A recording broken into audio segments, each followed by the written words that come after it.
Madame, Monsieur, bonjour et bienvenue. Nous sommes de retour après 2 jours fériés et au cours desquels la presse n'est pas parue. Eh bien, ce mercredi, la presse est en kiosque. Nous vous proposons cette première édition de cette semaine, oui, de la revue des grandes unes avec tout d'abord à l'entame la revue de presse, la synthèse en quelques mots de ce que les titres nous proposent ce matin. D'abord, la nouvelle expression qui parle de la crise anglophone. L'interminable saignée, titre le quotidien La Nouvelle Expression dans sa parution de ce mercredi. Une dizaine d'éléments de nos forces de défense sont encore tombés la semaine dernière, assassinés par les sécessionnistes, titre écrit le quotidien La Nouvelle Expression. L'article est allé en page 3 de sa parution de ce jour. Avec un oreille de une pharmacopée, un cardiologue apprécie. Le professeur Aimé Boni demande aux autorités si les produits autorisés contre le Covid sont des adjuvants ou des traitements. C'est allé en page 7 de l'édition de ce matin de la Nouvelle Expression. Vous lirez en kiosque également ce matin le quotidien Le Jour. Le Jour parle ce matin de Evoudoula Ndom, c'est un tronçon routier, la route qui désenclave les bassins agricoles. Le projet réalisé par l'entreprise Sino Hydro va aider les populations du littoral et du centre à écouler leurs produits, c'est-à-dire dans les colonnes du quotidien Bleu Le Jour, en kiosque ce matin. Autre quotidien ce matin, vous lirez Mutation qui est en kiosque ce mercredi et parle de l'épizootie à bon port. C'est une métaphore utilisée par le journal ce matin. Vous lirez dans le journal que la menace de la peste porcine africaine se confirme au Cameroun. Eh bien, le gouverneur de l'Ouest ferme les marchés de la région, entre autres mesures conservatoires. C'est à lire dans les colonnes de Mutation ce matin avec l'avis d'un expert vétérinaire en page 13 de sa parution de ce jour. Émergence parle plutôt de la montée des discours haineux. Paul Biya doit réconcilier les Camerounais, propose le journal. Les Bamileke et les Betty s'étripent sur toutes les plateformes sur fond d'ostracisme. C'est allé dans les colonnes de Émergence parution de ce jour. C'est bien le quotidien Émergence, édition de ce mercredi. L'hebdomadaire Intégration parle ce matin de la conférence des chefs d'État de la CEMAC et Intégration, la relance économique en priorité. Le sommet porte sur l'élaboration de la stratégie pour faire face aux répercussions de la crise pandémique sur les économies de la sous-région CEMAC, les grandes manœuvres ainsi que le point des préparatifs de ce sommet qui est annoncé dans la zone CEMAC. C'est à retrouver dans les colonnes du journal édition de ce matin. Le hebdomadaire L'Œil du Sahel parle des recettes hors pétrole, plus de 1000 milliards de francs CFA collectés par la DGI en 6 mois. La DGI, c'est bien la Direction Générale des Impôts, c'est à lire dans les colonnes de L'Œil du Sahel, parution de ce jour. Vous lirez en kiosque ce matin, madame, monsieur, le quotidien Cameroun Tribune. Le quotidien gouvernemental parle des manifestations de Genève. Échec, s'exclame le quotidien ce matin. Annoncé à grand renfort de publicité, la marche d'une certaine frange de Camerounais de la diaspora visant à perturber le séjour du chef de l'État a purement et simplement été interdite par les autorités helvétiques, malgré des velléités de résistance orchestrées par quelques individus. C'est ce que dit le journal Cameroun Tribune dans sa parution de ce matin. Autre journal en kiosque ce matin, vous lirez Le Soir. Le Soir parle d'un vaccin anti-Covid-19 aux 3800 prisonniers. C'est la prison centrale de Yaoundé dont le journal parle ce matin. En kiosque également ce matin, le quotidien, l'économie quotidienne avec à sa une, SND 30, les missions du Comité national de suivi et évaluation. SND 30, c'est bien la stratégie nationale de développement sur la période de 2020-2030, récemment adoptée par le gouvernement, instituée par décret du Premier ministre du 23 mars 2021. Ce comité a tenu sa première session à Yaoundé le 15 juillet 2021 sous la présidence de Paul Tasson, ministre délégué auprès du ministre de l'économie, de la planification et de l'aménagement du territoire. Le quotidien Éco-Santé parle ce matin de l'offre de soins de qualité, les 8 mots qui asphyxient le CHU. Le CHU, c'est bien le centre hospitalier universitaire de Yaoundé. Le directeur de cette structure sanitaire est en interview exclusive dans les colonnes ce matin de Éco Santé. C'est un quotidien désormais à lire en kiosque. Vous lirez ce matin également en kiosque le soir qui parle de version anti-Covid aux 3800 prisonniers de la prison centrale de Yaoundé. Voilà les parutions de ce mercredi en kiosque. Retour en plateau avec nos invités pour analyser et décrypter ces sujets que traite la presse ce mercredi. Nos invités du mercredi, Casimir Désiré Tanier, bonjour, bienvenue. Bonjour Donald, bonjour Idriss, bonjour surtout aux téléspectateurs du mercredi. Vous savez qu'ils avaient déjà adopté cette émission et qu'ils avaient baptisé le mercredi de Casimir. Mais je tiens à faire une précision, qu'ils sachent que Casimir peut être là n'importe quel jour de la semaine. C'est ainsi a voulu le réalisateur. Parce que des fan clubs se formaient déjà par rapport à mercredi et certains négligeaient déjà les autres jours. C'est pour cela que le réalisateur a décidé que désormais, les mercredis de Casimir pourront intervenir n'importe quel jour. Casimir peut intervenir lundi, mardi ou mercredi, ou n'importe quel jour selon les desiderata des réalisateurs. Nous accueillons Idriss Listom avec nous ce mercredi également. Idriss, bonjour, bienvenue. Bonjour Donald, bonjour Casimir. Ça fait toujours plaisir d'être ensemble sur le plateau. Je profite pour dire un bonjour spécial au sous-préfet de Yabassi, notre ami Patrick Landry Adjedja. Donc, il aura du pain sur la planche demain. Parce que dans le village Soleil, où l'attend de pied ferme Sa Majesté Bendé, qui est chef depuis 1982. Alors, il se trouve que les rumeurs circulent que demain, on va le déposer pour installer un nouveau chef. Donc, on attend de voir. Et le sous-préfet accusé d'avoir reçu 800 000 francs pour installer un représentant de la communauté anglophone. Tout cela, ça se saura demain. Et c'est pour ça que je profite pour saluer toutes les populations de Yabassi qui nous regardent. Merci. Yabassi dans le département du Nkam, ici dans la région du littoral. Merci, chers messieurs, d'être avec nous ce matin. Nous ouvrons ce décryptage par la nouvelle expression, comme chaque matin.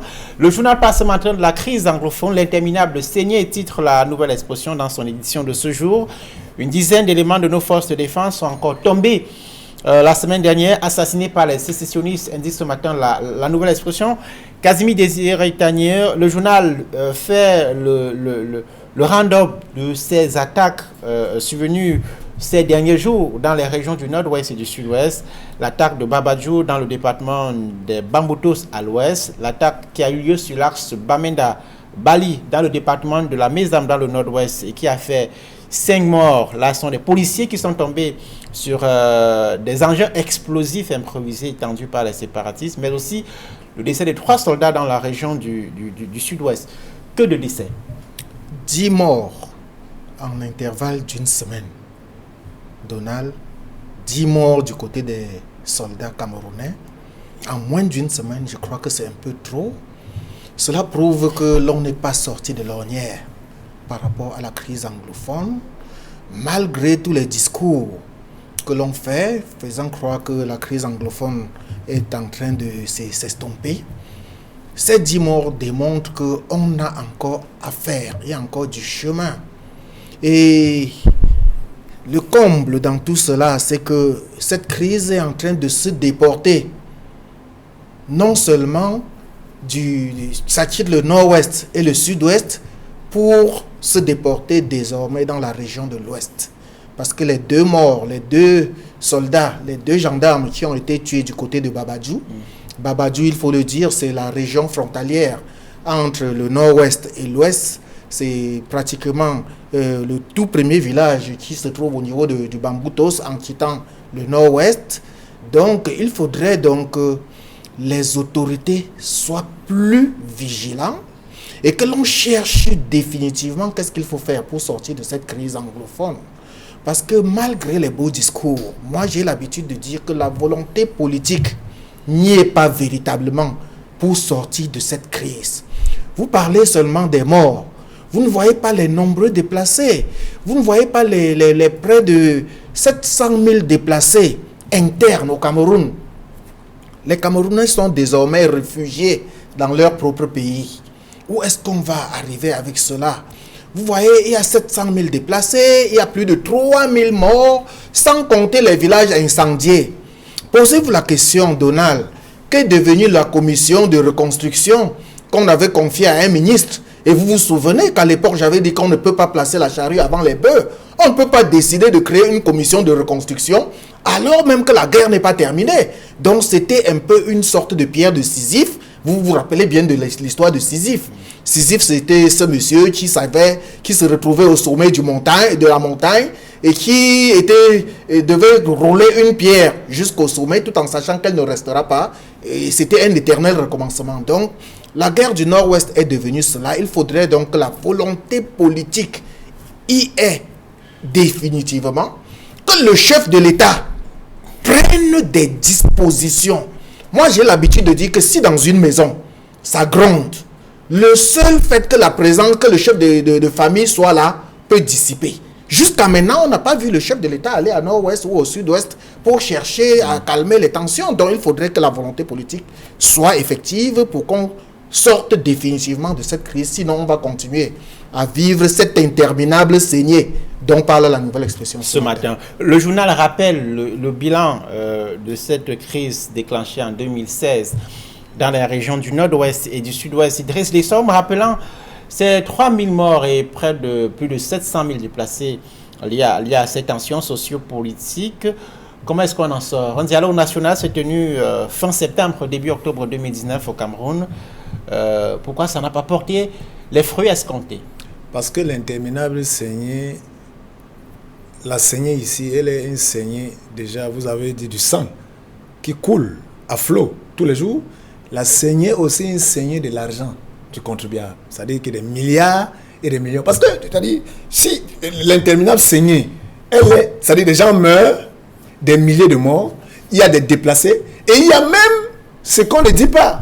Ce sont les kidnappings. Parce que ça, on n'en parle pas. Je vous assure que c'est un business incroyable dans les régions du nord-ouest, du sud-ouest, et maintenant dans les zones frontalières, comme Casimir le disait tantôt, les villages dans les zones de l'ouest qui sont frontaliers, il y a des rapes et de kidnapping tous les jours. Et il y a encore un monsieur qui, on allait verser, je crois, c'est 7 millions, il y a la semaine dernière, toujours du côté de Amboutos, et l'intermédiaire qui avait porté l'argent pour aller remettre, lui aussi on l'a pris, donc ils ont pris les 7 millions, ils n'ont pas libéré l'otage, et ils ont dit que bon, nous avons le nouvel otage, donnez-nous encore 10 millions. Donc, je vous assure que c'est des choses dont on ne parle pas, mais c'est terrifiant. Donc nous vivons une saignée du sang à gogo et une saignée d'argent. C'est pour cela que je vous assure qu'il y en a qui sont tapis dans l'ombre, qui ne veulent pas que cette crise se termine.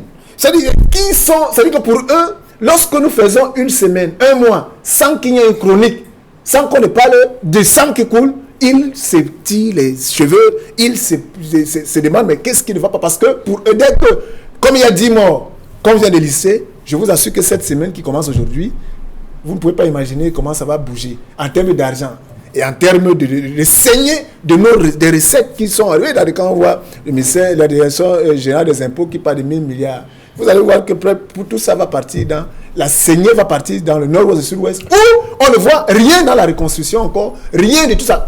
On a créé des organes, multiculturalisme, bilinguisme, reconstruction et ceci pour que les gens y marchent. Alors, lorsque vous parlez... Mais on ne voit rien sur le terrain. C'est la saignée. C'est la saignée. Lorsque vous parlez de ceux qui tirent les ficelles dans l'ombre pour que la crise perdure, ça sont quels acteurs ça? Mais ils sont de deux côtés. Vous savez, dans une situation, il y a des gens qui vivent du sang des autres. Il y a des gens qui ont pris du plaisir et qui n'aimeraient pas que cette crise finisse. En tant que organisateur de rap, vous savez que lorsqu'il y a un no man's land, il y a les nouveaux maîtres qui occupent l'espace et qui ne veulent pas lâcher du lest. Ça c'est clair, ça c'est bien. Et maintenant, dans ceux qui sont nos dirigeants, qui sont à Yaoundé, dans la centralisation et qui sont dans les états-majors, pour pouvoir... Parce qu'il est incompréhensible que le ratissage du nord-ouest et du sud-ouest ne soit pas bouclé. Le ratissage soit bouclé et terminé. Pourquoi on n'en finit pas? Pourquoi lorsqu'on fait 1-2 mois où on pense qu'il y a accalmie, ça régénère? Et je vous dis qu'il faut seulement voir ce que la direction du Trésor sort comme le nerf de la guerre, où on ne demande ni décharge, on ne demande ni justification, on ne demande aucun rapport au bilan financier. Donc la saignée sur le cadavre des Camerounais du nord-ouest et du sud-ouest, et il y en a qui s'en abreuvent à travers les recettes de l'État. Et ça, je dis, c'est très grave. Idriss, je crois que Donald a posé la question de savoir qu'est-ce qu'on a fait du grand dialogue national qui s'était organisé et à la fin de l'année 2019 par rapport à cette crise.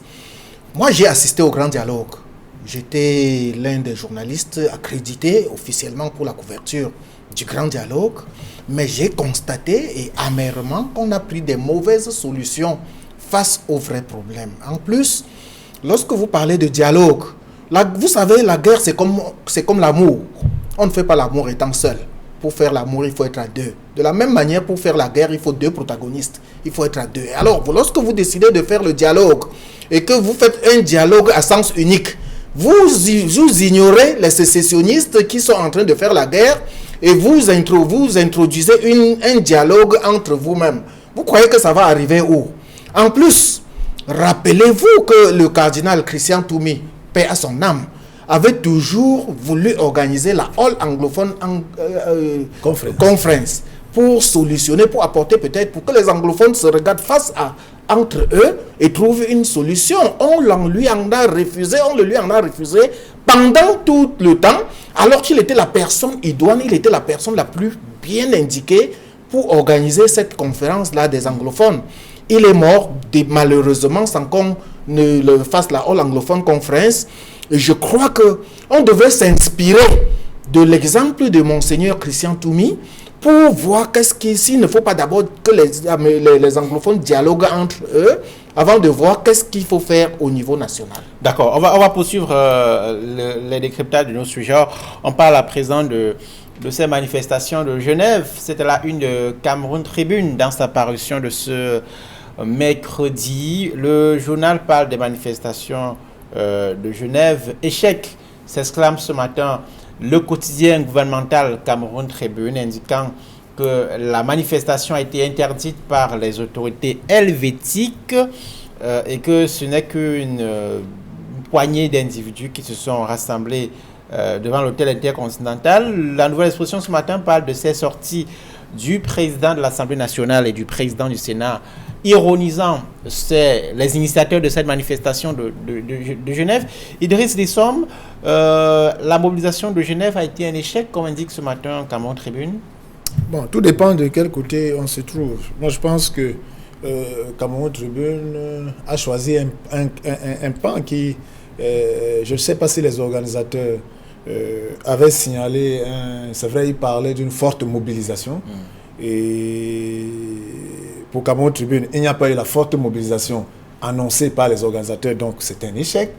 Et les organisateurs, je ne sais pas s'ils avaient mis un barème, s'ils avaient annoncé un chiffre, et le chiffre n'a pas été atteint. Mais le problème, c'est qu'en fait, il faut comprendre en termes de manifestation, quand on est du côté des manifestants, ce n'est pas un échec. C'est pour ça que si on se limite sur le fait que les organisateurs sollicitaient que tous les Camerounais qui sont contre le fait que le président de l'État soit à Genève sortent de l'Europe et qu'ils fassent des déplacements, alors c'est un échec. Mais en fait, ça c'est un objectif qu'on peut dire qui est bénin. C'est un tout petit objectif. C'est-à-dire que, en fait, l'objectif des organisateurs était de faire parler et d'attirer l'attention et de démontrer que il y a une frange de Camerounais qui ne sont pas contents du fait que le chef de l'État puisse se déplacer à Genève avec leurs objectifs, avec leurs desiderata. Ils sont citoyens camerounais, qu'ils vivent en Océanie ou je sais où n'importe quoi, ils sont libres d'avoir leur opinion, c'est de leur droit et c'est normal. Donc maintenant, est-ce que le message de ceux-là qui ont organisé la manifestation est passé?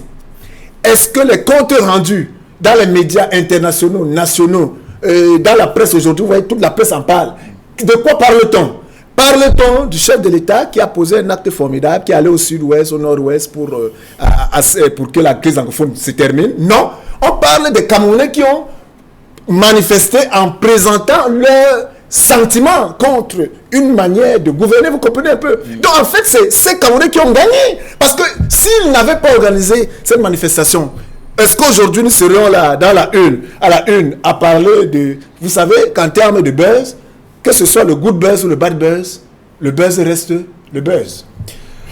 Casimir Désiré Tanier, Cette manifestation, pourquoi est-ce qu'elle cristallise autant l'attention des pouvoirs publics au Cameroun? Oui, justement, c'est là où il fallait arriver.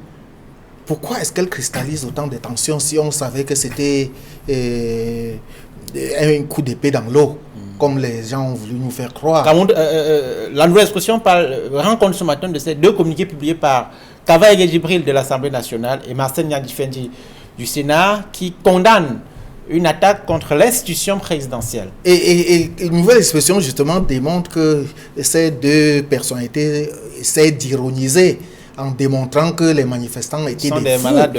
Moi, je crois même qu'il faut même ironiser par rapport à Marcel Nyat lui-même, qu'on n'entend pas, qui n'est pas souvent très diserte. Quand bien même il fait un discours, c'est appel si ce discours est audible, parce que vu son âge, vu ses maladies et autres, et maintenant lorsqu'il s'agit de défendre le chef de l'État, on les voit ironiser à haute voix et autres. Mais moi je crois, il faut tirer les leçons. Il faut tirer les leçons de cette manifestation de Genève. La plus grande leçon, c'est que c'est une leçon de démocratie, c'est une leçon de la liberté de manifestation, qui est une liberté comme la liberté d'expression, comme la liberté d'aller et venir, qui est un droit fondamental dans chaque État. Peut-être que les autorités veulent parler du succès parce qu'ils ont quand même réussi à obtenir que les autorités suisses interdisent la manifestation, mais l'interdiction n'a pas empêché que la manifestation ait lieu. Et c'est là encore où il y a une grande leçon. C'est-à-dire une manifestation qui est interdite et que les gens viennent quand même manifester et que personne n'a été mis aux arrêts. Ça, c'est formidable dans un pays. Ça devrait nous amener à réfléchir. Ça devrait surtout nous amener à réfléchir. Certains ont arrêté puis relâché. Pour quelques minutes. C'est comme cela qu'on gère un pays. C'est comme cela qu'on gère une manifestation. C'est comme cela qu'on demande que une manifestation doit être encadrée. Lorsque vous faites des débordements, parce qu'il faut le reconnaître, les manifestants ont fait 2 débordements. Le premier débordement était d'aller tenter d'arracher le drapeau du Cameroun au siège des Nations Unies. Ça, c'est anormal. Le deuxième débordement, c'était de tenter d'aller barrer les rues de Genève. Ça, c'était le deuxième. Il fallait que les policiers, que les forces de l'ordre les encadrent et les empêchent d'arriver à ce niveau. Mais ça n'a rien empêché. Moi, je dis, il faut se rappeler. D'après nos lectures de ce matin, il y a The Guardian Post, que vous n'avez peut-être pas lu la grande une, qui annonce une autre manifestation au Cameroun et du côté de Yaoundé. Il faudrait donc tirer les leçons pour voir comment on encadre une manifestation, comment on peut encadrer une manifestation, parce que souvenez-vous, les manifestants du 22 septembre, fameux 22 septembre, qui s'étaient retrouvés en prison, ou alors ceux qui sont encore en prison jusqu'à maintenant, Bibou Nissar, Alain Fouguet et autres, n'ont fait que manifester. Et les deux précisément n'ont pas manifesté. Oui, je veux chuter par une notion de patriotisme. Parce que qui est plus patriote que qui? Qu'est-ce que c'est que le patriotisme? Parce que les autorités camerounaises ont brandi l'arme du patriotisme. Je crois que quand on a volé 180 milliards de francs CFA, on n'est pas plus patriote que celui qui est allé marcher en route. Lorsqu'on a volé de l'argent, lorsqu'on a détourné des projets et tout ce que vous savez, on n'est pas plus patriote que ceux qui sont sortis pour dénoncer cela.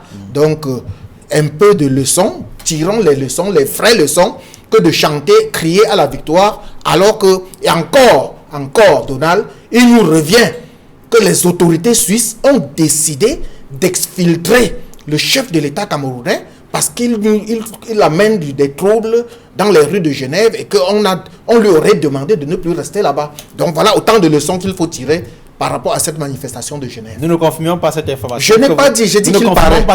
Moi aussi, j'aurai le temps d'enquêter, puisque vous savez que je fais dans le journalisme d'investigation, j'aurai le temps d'enquêter pour vous en dire plus. Très bien. Alors, Idriss Dessom, on va parler de la peste porcine. C'est à la une de Mutation. Oui, Mosfongo Mutation qui parle ce matin d'épizootie. À bon port, titre le journal dans sa parution de ce matin, indiquant que le gouverneur de la région de l'Ouest vient d'interdire le transport et la vente du porc et de ses sous-produits dans la région de l'Ouest. Ça sont des questions économiques. Idriss Dessom, je vous sais très à l'aise sur ces questions-là. L'Ouest qui est un bassin de production en matière de cheptel porcin. Quel peut être l'impact de cette mesure prise par le gouverneur pour, dit-il, lutter contre la propagation de la peste porcine africaine? L'impact, c'est à deux niveaux. Déjà, il faut dire que c'est déjà un coup dur pour les éleveurs de porc dans cette région. Vous avez dit que l'Ouest est un bassin d'élevage. Donc, il faut reconnaître que ça veut dire que le chiffre d'affaires va véritablement être touché. Ça, c'est d'un. De deux, ceux qui sont dans le cycle de production des porcelets vont aussi se retrouver avec des porcelets qui ne sont pas pris en main et ça va créer des soucis. Donc, en fait, c'est ça le danger lorsqu'on fait dans l'élevage, que ce soit l'élevage des poussins, que ce soit l'élevage du porc, que ce soit l'élevage même des bœufs. Tout cela est réglementé. Donc, vous voyez que si déjà on constate en termes d'épizootie que la région est infectée, il faut circonscrire l'épizootie et de telle manière qu'elle ne gagne pas dans les autres régions. Parce que dès qu'on détecte que c'est dans une zone, il faut absolument nettoyer, prendre des mesures, circonscrire et engager des mesures pour pouvoir circonscrire et surtout trouver des mécanismes pour pouvoir assainir. Assainir, c'est ferme, vous voyez un peu. Donc, je pense que ce qui est sûr, lorsqu'on prend une mesure pareille, les éleveurs sont touchés. Il y en a qui ont pris des crédits pour pouvoir engager ces cycles d'élevage. Donc, ils vont se retrouver avec le manque à gagner. Ça, il n'y a rien à redire. Et maintenant, les amoureux de la consommation de la viande de porc vont aussi constater que le porc va grimper dans quelques jours. Parce qu'en fait, l'effet est que d'ici 2 à 3 mois, il y aura moins de porc. Et vous savez que lorsque la demande est forte et que l'offre est inférieure, ça crée des marges. Donc voilà un peu les effets qui sont attendus. Alors, Casimir Désiré Tagneux, c'est une mesure qui est douloureuse mais nécessaire? Oui, très nécessaire. Je vais déjà tirer un coup de chapeau à mon vis-à-vis, Idriss Lissom, qui est à l'aise lorsqu'il parle du porc, mais je sais qu'il n'en consomme pas. Bon, mais en fait, on observe comment ça marche sans en consommer. En fait, on fait notre travail. Et le deuxième coup de chapeau, je voudrais le tirer à l'endroit du gouverneur de la région de l'Ouest, Awa Fonka Augustine, qui n'a pas attendu, comme les autres autorités administratives, que la peste porcine se dégénère pour qu'il se lève un grand matin. Dès qu'il a appris qu'il y a parce que tout est parti d'une cargaison de porcs morts qu'on aurait intercepté du côté du Mungo, à Melon précisément, et qui sortait de l'Ouest. Et c'est à partir de là que le gouverneur de l'Ouest a pris sa sage décision. Mais cette décision devrait être accompagnée.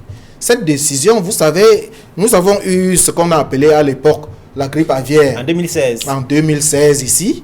Maintenant, s'il y a la peste porcine, il faut trouver des voies et moyens pour permettre à ces nombreux éleveurs qui ne vivent que de cela, dont certains ont pris des crédits bancaires ou dans les tontines, dans l'espoir de rembourser, et que la rentrée scolaire est en train d'approcher à grands pas, il faudrait prendre des dispositions pour au moins stopper la saignée. C'est-à-dire permettre à ces éleveurs de mieux soigner leur cheptel et empêcher que la maladie ne se propage. Malheureusement, les pouvoirs publics sont toujours prêts à utiliser le marteau sans utiliser l'autre côté. L'enclume. Vous savez, sans utiliser l'enclume justement. Donc, il faudrait absolument accompagner ces éleveurs dans cet élan-là pour qu'ils ne se sentent pas délaissés. Parce que durant la période où on parle de peste porcine, il n'y aura plus de consommation, il n'y aura plus de vente, il n'y aura plus, alors qu'ils ont des obligations, ils ont des crédits, ils ont des remboursements à faire, ils ont la rentrée scolaire qui approche. En 2 mots, Idriss, quelles sont les mesures de soutien qu'on peut prendre dans ce contexte? Non, en fait, il faut déjà circonscrire, identifier le foyer et pouvoir vérifier si le cas est très grave, quel est l'état de la situation, prendre des mesures avec les vétérinaires pour pouvoir corriger la situation et pouvoir assainir les zones et surtout comme l'a dit Casimir, mettre un mécanisme de soutien à ces personnes. Mais cela ne peut se faire que si chacun fait son travail. Parce que vous savez que le ministère de l'élevage, des pêches et des industries animales, avec les délégations régionales, ont un mécanisme de suivi, même en termes de syndicats de ces éleveurs qui sont très bien organisés. Ne vous fiez pas, ils sont très bien organisés, qui devraient très vite pouvoir identifier les besoins et poser les problèmes pour que l'État puisse... Mais est-ce que le ministère de l'élevage, des pêches et des industries animales est même conscient de ce qui est en train de se passer? Je me pose bien la question. Deuxième question, est-ce que nous avons même suffisamment de docteurs vétérinaires qui peuvent intervenir sur le terrain pour... Donc, c'est des problèmes et ça devrait amener le gouvernement à être proactif, à former les gens quand il faut, parce qu'on en a toujours besoin. On a besoin des gens, des têtes bien formées. On a une école spécialisée en Gaoundéré dans la... Oui, mais est-ce que ça peut couvrir l'ensemble du Très bien, on verra bien dans les prochains jours ce que ça donne. On va parler de la collecte des recettes fiscales. Oui, la une du très hebdomadaire du Sahel, cher messieurs. Recettes hors pétrole, plus de 1000 milliards de francs CFA collectés par la DGI en 6 mois. Idriss Isom, vous maintenez la parole. C'est un record pour la Direction générale des impôts dans un contexte difficile de crise multiforme. Vous savez, lorsque vous faites des prévisions, si vous dites qu'en termes de recettes, vous attendez 990 milliards au premier semestre et que vous en faites plus de 1000 milliards, c'est un record battu. Vous avez atteint vos chiffres. Donc, et surtout, vous l'avez si bien dit en cette période, vous savez qu'au Cameroun, en termes de pression fiscale, nous sommes l'un des exemples de pays où les gens souffrent de pression fiscale. Nous, notre problème n'est pas les records de la DGI. Notre problème, c'est que ces chapeaux, ils ont fait le record. Mais notre problème, c'est à quoi vont servir ces 1000 milliards? Si ces 1000 milliards vont partir servir les poches des gens, comme on a détourné les 180 milliards de Covid, c'est à ce moment-là, on se dit, même s'ils en font 3000 milliards et que nous, on ne voit pas ce que ça nous rapporte, ça nous facilite dans la vie, on ne peut pas applaudir avec le DGI. Mais le DGI applaudit, il a fait son job. Maintenant, l'usage de ces milliards reste problématique. Oui, en 2 mots, Casimir. Oui, l'annonce a été faite, il faut le dire, il y a quelques jours au cours d'une rencontre des responsables déconcentrés et centraux du ministère des Finances, de la DGI. La Direction générale des impôts. Et c'est 1000 milliards récoltés jusqu'à maintenant par rapport aux prévisions, comme Idriss l'a si bien dit. C'est 56 milliards de plus par rapport à la même période. C'est là où je voulais arriver. L'avantage, c'est que c'est 56 milliards de plus par rapport à l'année dernière.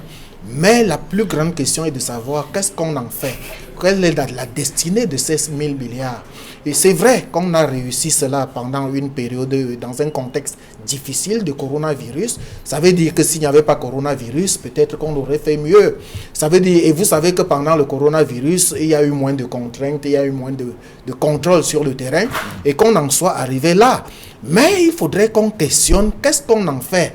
Quelle est la destinée de ces 1000 milliards et qu'est-ce qu'on va en faire et ainsi de suite. C'est ça l'intérêt de nos questionnements. Merci, madame, messieurs, d'avoir été avec nous ce mercredi. C'était la première édition de la semaine en raison des 2 précédents jours fériés. Merci d'être avec nous. Nous vous retrouvons demain, jeudi, pour la 2e édition de la semaine. Restez sur notre antenne. Excellente journée à tous.